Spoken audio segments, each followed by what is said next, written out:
আমন্ত্রণ দেশ জনপদ লাইভে, সঙ্গে আছি আমি ডানা ইসলাম। এবারে বিস্তারিত। জামালপুরে মাদারগঞ্জে উপজেলা বিএনপির দ্বিবার্ষিকী সম্মেলন অনুষ্ঠিত হচ্ছে। সেখান থেকে সরাসরি যুক্ত হচ্ছেন সহকর্মী রিয়াদ হাসান হৃদয়। হৃদয়, সম্মেলনে জন উপস্থিতি কেমন দেখছেন? জি, এই যে আজকে জামালপুরের মাদারগঞ্জে অনুষ্ঠিত হচ্ছে মাদারগঞ্জ উপজেলা বিএনপির দ্বিবার্ষিকী সম্মেলন। আজকের এই সম্মেলনটিতে আসলে আমরা যেটি জানতে পেরেছি যে কেন্দ্রীয় নেতাকর্মীগণ উপস্থিত রয়েছে। আমরা যদি একটু দেখাই যে আসলে হয়তো অল্প কিছুক্ষণের মধ্যেই কেন্দ্রীয় যে নেতাকর্মী রয়েছে যারা রয়েছে তারা এখানে উপস্থিত থাকবে। আজকে কেন্দ্রীয় প্রধান অতিথি হিসাবে উপস্থিত থাকবেন শামসুজ্জামান দুদু, যিনি কেন্দ্রীয় কমিটির ভাইস চেয়ারম্যান। এছাড়া আরো প্রধান বক্তা হিসেবে উপস্থিত থাকবেন শরীফুল আলম, কেন্দ্রীয় কমিটির সাংগঠনিক সম্পাদক। আমরা একটু কথা বলবো এখানে যারা উপস্থিত রয়েছে তাদের কাছে, জানতে চাইবো আজকের প্রোগ্রাম থেকে আসলে কি করবেন তারা এবং তাদের আজকের এই প্রোগ্রামটা আসলে কি উদ্দেশ্য সেটি জানতে চাইবো। আমাদের সাথে রয়েছেন এই আসনের এমপি প্রার্থী, তার সাথে একটু আমরা কথা বলতে চাইবো। এই যে আজকে আপনাদের এই সম্মেলনকে ঘিরে আসলে আপনারা কি করতে চাচ্ছেন এবং কি হবে? আসলে বহু বছর পর মাদারগঞ্জে উপজেলা বিএনপির দ্বিবার্ষিক সম্মেলন অনুষ্ঠিত হচ্ছে। এই দীর্ঘ সময় আমরা প্রকাশ্যে মাদারগঞ্জে আমাদের দলীয় কর্মকাণ্ড পরিচালিত করতে পারি নাই। জুলাই আগস্ট অভ্যুত্থানের পরে এই নতুন পটভূমিতে আজকে আমাদের সম্মেলন অনুষ্ঠিত হচ্ছে আর কি। আমরা আশা করি আমাদের এই সম্মেলনে 20 সহস্রাধিক নেতা কর্মী সমর্থক তারা অংশগ্রহণ করবে। ইতিমধ্যে আমাদের কেন্দ্রীয় নেতৃবৃন্দ, জাতীয় নেতৃবৃন্দ তারা জামালপুরে এসে উপস্থিত হয়েছেন। কিছুক্ষণের মধ্যেই তারা বালিজুরি হাই স্কুল মাঠে আমাদের সম্মেলন স্থলে এসে উপস্থিত হবেন। এই সম্মেলনের মধ্য দিয়ে আমরা আগামী দিনে মাদারগঞ্জ উপজেলা বিএনপি নতুন নেতৃত্ব নির্বাচন করব এবং আশা করি এই সম্মেলনের মধ্য দিয়ে মাদারগঞ্জে আমাদের দল আগের যে কোনো সময়ের তুলনায় আরো শক্তিশালী হবে, আরো ঐক্যবদ্ধ হবে এবং মানুষকে আরো বেশি সম্পৃক্ত করে আমরা সামনের দিকে আমরা এগিয়ে যেতে পারবো। জি, এই যে আসলে যেটি শুনছিলেন যে নতুন নেতৃত্ব নিয়ে আসবে এই সম্মেলনের মাধ্যমে, তারা নতুন নেতৃত্ব নিয়ে আসার জন্য যাদেরকে সিলেক্ট করা হবে তাদেরকে মূলত করা হবে। এবং এই আজকের এই সম্মেলনকে ঘিরে যে উৎসাহ উদ্দীপনা আমরা দেখেছি মাদারগঞ্জের সর্বস্তরের নেতাকর্মীরা কিন্তু তারা একটি আনন্দ উপভোগ করছে এবং আনন্দে তারা রয়েছে। তো এই ছিল মূলত মাদারগঞ্জ থেকে বিএনপি দ্বিবার্ষিকী সম্মেলনের সর্বশেষ খবর। ধন্যবাদ আপনাকে। জামালপুরের মাদারগঞ্জ থেকে যুক্ত ছিলেন আমাদের সহকর্মী। জাতীয় সংসদ ভবনে এলডি হলে চলছে ইউপিডিএফ এর সঙ্গে ঐকমত্য কমিশনের বৈঠক। এ নিয়ে জানাতে সেখান থেকে যুক্ত হচ্ছেন সহকর্মী হাসান মাহমুদ। হাসান, বৈঠকে কারা কারা অংশ নিয়েছেন, কি কি থাকছে আলোচনায় জানাবেন আমাদের।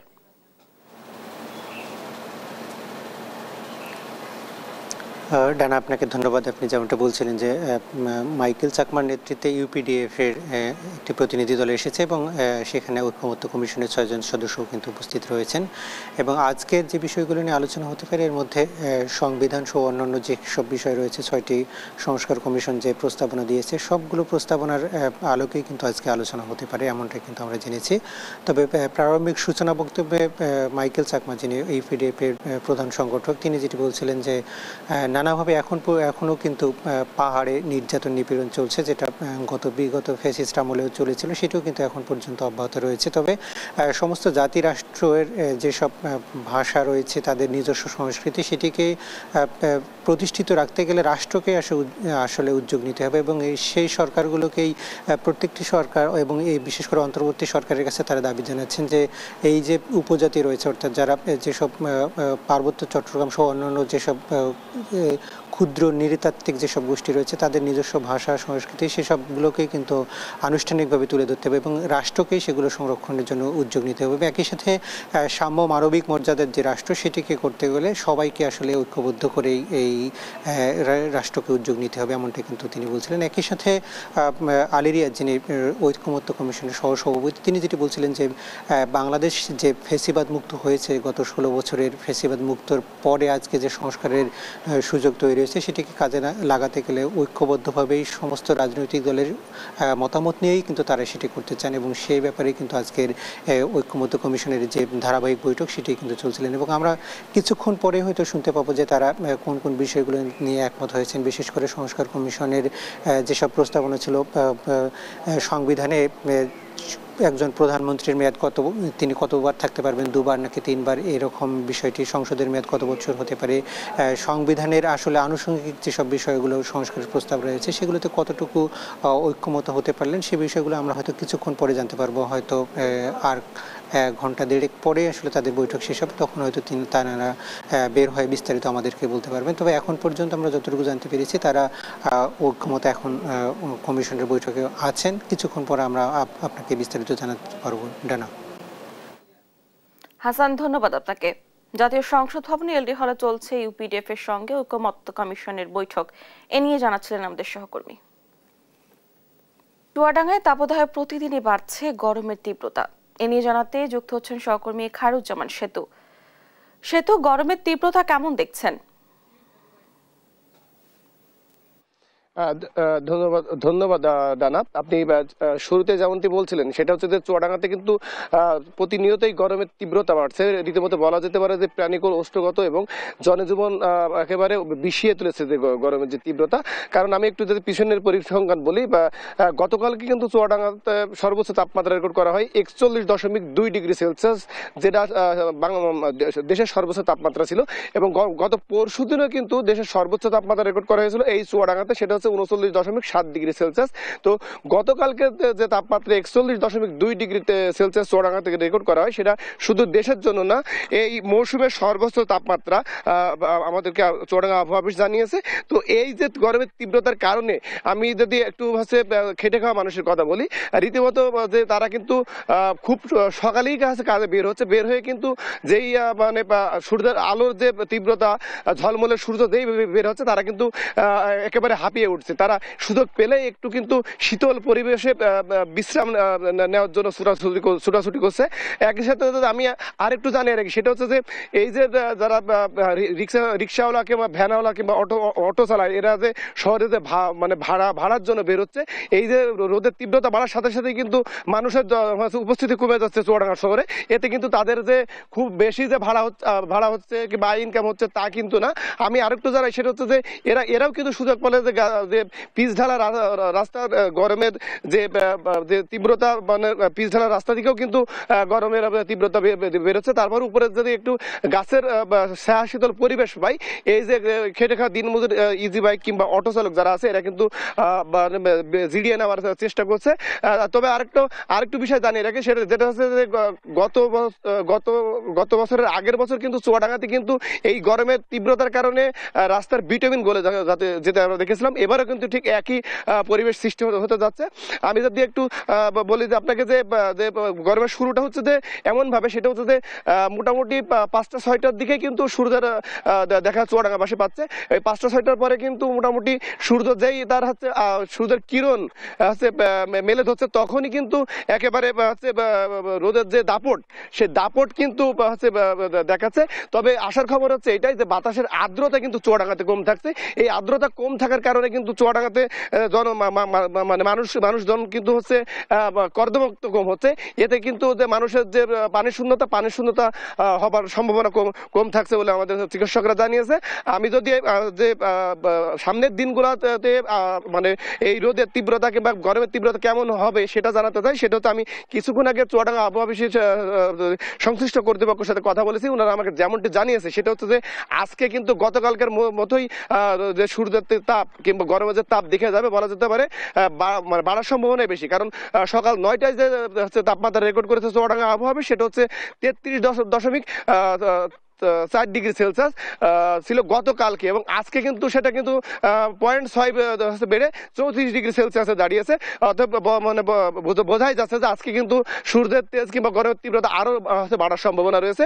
তবে আসার খবর হচ্ছে এটাই যে মানে আগামীকাল থেকে এই যে বর্তমান যে চলমান তাপদাহ চলছে, এটা কিছুটা হলেও হ্রাস পেতে পারে। এবং 13 তারিখের পর থেকে কিন্তু যে এই যে মানে রোদের কিংবা গরমের তীব্রতা থেকে রেহাই পেতে পারে তাড়াতাড়ি বলতে পারি, কারণ 13 তারিখের পর থেকে বৃষ্টির সম্ভাবনা রয়েছে। তো এই ছিল চুয়াডাঙ্গা থেকে সর্বশেষ। সেতু, ধন্যবাদ আপনাকে। চুয়াডাঙ্গা থেকে যুক্ত ছিলেন আমাদের সহকর্মী। মেহেরপুরেও তীব্র তাপদাহে প্রতিদিনই বাড়ছে গরমের তীব্রতা। এ নিয়ে জানাতে মেহেরপুর থেকে যুক্ত হচ্ছেন সহকর্মী আক্তারুজ্জামান। আক্তার, গরমের তীব্রতা কেমন দেখছেন?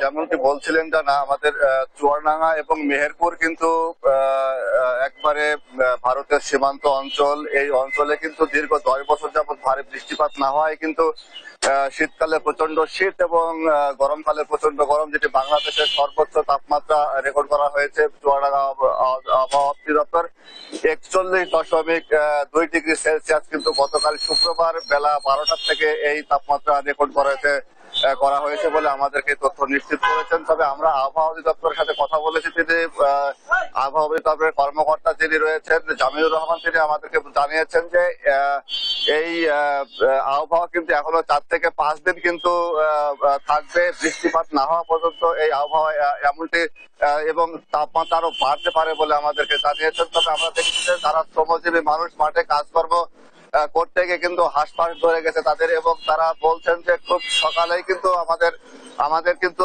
একটু রাস্তায় আমরা দেখা যায় রাস্তায় কিন্তু একেবারেই লোকজন খুব কম, এবং যারা শ্রমজীবী মানুষ, যারা ভ্যান চালক, রিক্সা চালক এবং অটো চালক, এরা কিন্তু প্রচন্ড কিন্তু কষ্টে আছে। আমরা যদি একটু কথা বলি, যারা শ্রমজীবী মানুষ, ভ্যান চালক, তারা রাস্তায় আসলে কিরকম দুর্ভোগ পাচ্ছেন এই তাপমাত্রায়? বিশাল খুবই তাপমাত্রা ভাই, মানে রোদে মানে খুবই মনে হচ্ছে গা হাত পা পুড়ে যাচ্ছে এরকম ভাব।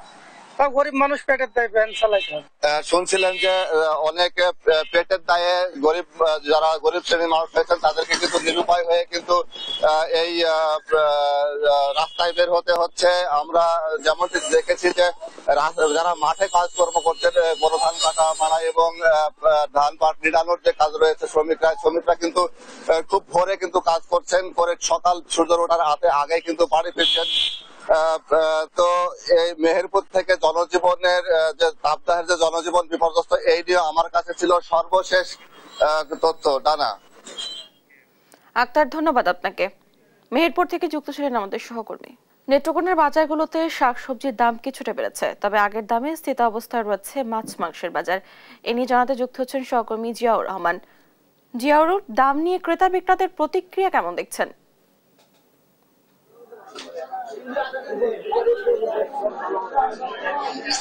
ডানা, আপনি যেমনটি বলছিলেন, আমি যদি নেত্রকোনার যে নিত্য পণ্যের যে বাজার রয়েছে সেই বাজারের খবর আমি জানাতে চাই, সেটি হচ্ছে যে এই মুহূর্তে আমি রয়েছি নেত্রকোনা একেবারে জেলা শহরের যে মেচুয়া বাজার।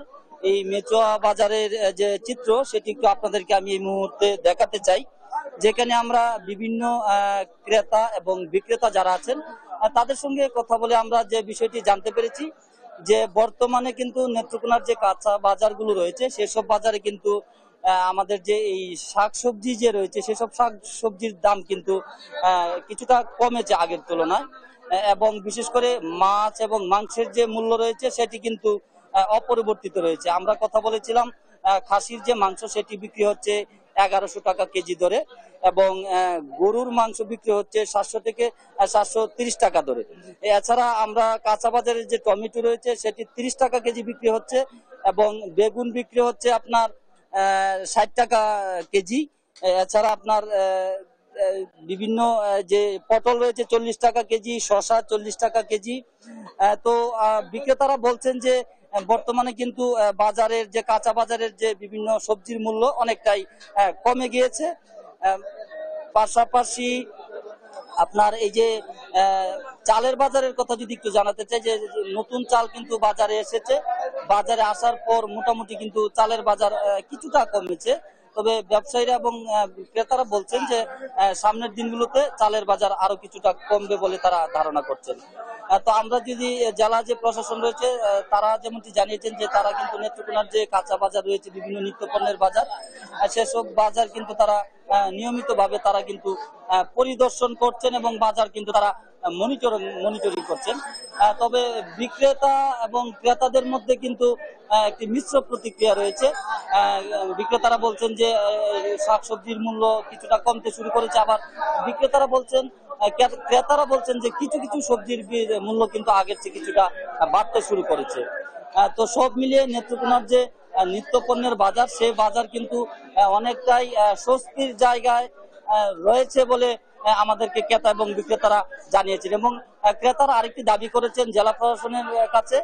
তারা বলেছেন যে যদি জেলা প্রশাসন যদি বাজার মনিটরিং ব্যবস্থা আরেকটু বাড়িয়ে দেন, তাহলে কিন্তু নেত্রকোনার যে নিত্যপণ্যের বাজার, সে বাজার একেবারে ক্রেতাদের স্বস্তির মধ্যেই চলে আসবে। তো আমরা এই মুহূর্তে আমরা জানবো সাভারের যে নিত্যপণ্যের বাজার সম্পর্কে আমাদেরকে জানাবেন ইমন ভাই, আমাদেরকে জানাচ্ছেন সাভারের নিত্যপণ্যের বাজার দর নিয়ে। জিয়া, আপনাকে ধন্যবাদ। আমি এই মুহূর্তে রয়েছি সাভারের কাঁচা বাজারে এবং এই কাঁচা বাজারে সকাল থেকে আমরা ঘুরে যেতে দেখেছি যে সবজির দাম কিছুটা সহনীয় পর্যায়ে থাকলে কিন্তু বেড়েছে মাছ, মাংস এবং মুরগির দাম। সকাল থেকে আমরা যে চিত্রটি দেখেছি যে কাঁচা বাজারের যে সমস্ত পণ্য রয়েছে, সেই সমস্ত সবজির যে সমস্ত পণ্য রয়েছে, সেই সমস্ত দাম কিন্তু কিছুটা কমেছে গত সপ্তাহের তুলনায়। তবে অন্যান্য যে সমস্ত মাছ, মাংস রয়েছে সেগুলোর দামটা কিন্তু বেড়েছে। আমরা যারা দোকানি রয়েছে তাদের সাথে কথা বলে জানতে পেরেছি যে বেগুনের কেজি যেটি গত সপ্তাহে বিক্রি হচ্ছিল 80 টাকা, সেটি 65 টাকা কেজি বিক্রি হচ্ছে এবং ফুলকপি বিক্রি হচ্ছে 80 টাকা কেজি, ঢেঁড়সের কেজি 50 টাকা, পটলের কেজিও বিক্রি হচ্ছে 60 টাকা করে, যা আগে ছিল 70 থেকে 80 টাকা কেজি। লাউ পিস বিক্রি হচ্ছে এখন 60 টাকা করে, যেটি গত সপ্তাহে ছিল 60 টাকাতে। শসা হাইব্রিড যেটি, সেটি 50 টাকা কেজি বিক্রি হচ্ছে এবং 120 টাকা করে যেটি দেশি শসা, সেটি কিন্তু বিক্রি হচ্ছে। এর বাইরে টমেটো বিক্রি হচ্ছে 40 টাকা কেজি, যেটি গত সপ্তাহে 30 টাকা কেজি করে বিক্রি হচ্ছিল। আর মরিচের কেজি যেটি আগে 80 টাকা করে ছিল, সেটি এখন বিক্রি হচ্ছে 60 টাকা কেজিতে। এছাড়া মাংসের বিষয়টি যদি বলি যে মুরগির মাংস যেটি ব্রয়লার মুরগি, সেটি 165 টাকা কেজি করে বিক্রি হচ্ছে, আগে যেটি 160 টাকা কেজিতে বিক্রি হচ্ছে। এবং সোনালী মুরগি যেটি রয়েছে, সোনালী মুরগি বিক্রি হচ্ছে 280 টাকা কেজি, এটি গত সপ্তাহেও কিন্তু 280 টাকা কেজি কিন্তু বিক্রি হচ্ছিল। এছাড়া আমরা মাছের বাজার ঘুরেছিলাম, মাছের বাজার ঘুরে আমরা যেটি দেখেছি যে বড় সাইজের যে ইলিশ মাছগুলো, সেগুলো বিক্রি হচ্ছে 2400 থেকে 2500 টাকা কেজিতে, আর মাঝারি সাইজের যে মাছগুলো রয়েছে সেগুলো বিক্রি হচ্ছে 900 থেকে 1000 টাকা কেজিতে। এছাড়া পাঙাশ মাছের বিক্রি হচ্ছে 190 টাকা, যা গত সপ্তাহে ছিল 180 টাকা কেজি, এবং বড় রুই মাছ যেটি, সেটি বিক্রি হচ্ছে 400 টাকা কেজি করে, আর ছোট রুই যেগুলো সেগুলো বিক্রি হচ্ছে 350 টাকা। এর বাহিরে তেলাপিয়া কেজি বিক্রি হচ্ছে 220 টাকা করে, যেটি